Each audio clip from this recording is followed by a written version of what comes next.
Yun, kamusta mga prekoy?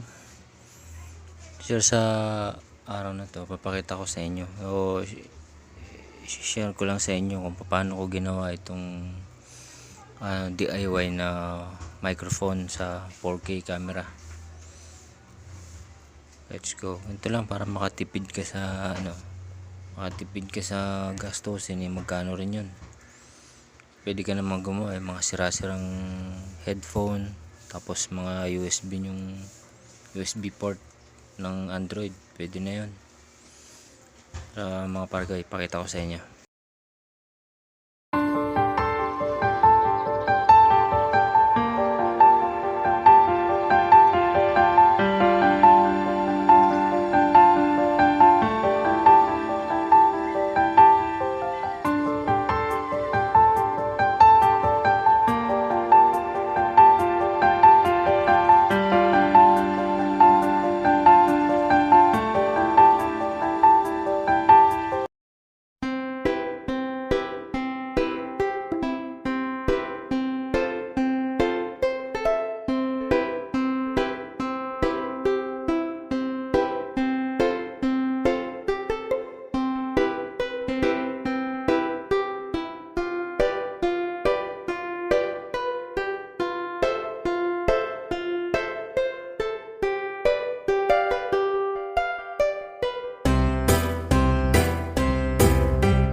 At ito na nga mga pare ko siniksi ko dun sa may ilalim malapit sa bibig yung yung microphone, para na lang, para hindi makita. So ayan na yung setup nya. Wala walang itim na yung na wire.